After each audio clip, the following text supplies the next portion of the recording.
I'm a baddie, baddie, baddie, pretty little whiskey baddie. 뭐든 절대로 되라지. Catch me if you can. Baddie, baddie, baddie. 나는 없어 거기 이미 어차피 못하지 테니. Catch me if you can. Hindi po ako marunong mag-bike, ma'am, pero marunong ako mag-motor. Ay, sana all. Hi, Weekend Drifter! Ngayon, nandito tayo sa Bawang La Union at meron tayong feature for our Vlogger of the Week. And kasama natin si Miss Angel Cantillo po. Yan, si Miss Angel Cantillo, ang ating newest partner vlogger, ang ating lady rider from Zambales. Ayun ma'am, sige, introduce niyo po ang inyong sarili po sa ating mga Hello vloggers. guys, I'm Angel Cantillo and bago pa lang po ako sa vlogging. And Ilang months ka na ma'am sa vlogging? ma'am, ngayong year lang po. Ngayong year lang talaga. Pero ano pong dahilan nyo, bakit kayo nag-vlog? Sa ate ko po, ma'am. Kay ate. Opo.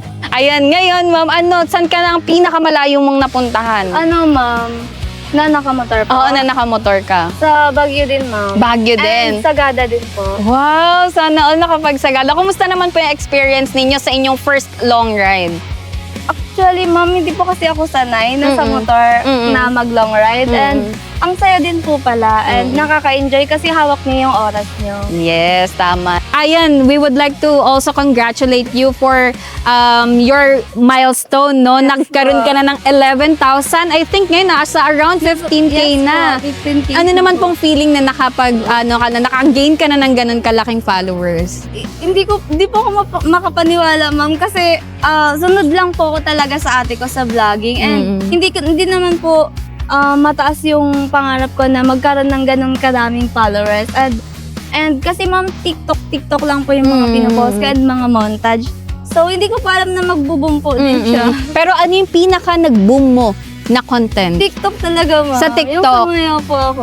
Okay, dancer kasi. Yung mga lady riders natin sa Zambales is dancer din talaga.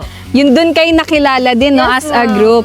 Pero ngayon, ma'am, ano naman pong masasabi nyo, no, or message nyo sa katulad nyong nagsisimula pa lang sa vlogging community? Magsipag lang kayo, guys, kasi magbubunga rin yan, guys. Magbo-boom din yan kahit hindi nyo inaasahan. Yes, tama. And ayun, again, congratulations, Ma'am Angel, sa iyong new milestone. And sana makasama pa namin kayo na hanggang matagal, no? Kasi Yes, yung ma'am. motor nyo ngayon, power tar din ang Opo, gamit, ma'am. no? So, ayun, sana po maging mas mahaba pa ang ating relationship with our brands, no? And I hope mas mataas pa ang magiging followers niya in the Yes, future. ma'am. Yon. Again, thank you so much, Miss. And maraming salamat sa ating mga Weekend Drifters sa panonood ninyo sa ating Vlogger of the Week. Abangan nyo lang ang ating mga next featured vlogger pa. Yun lamang. Stay tuned. Bye!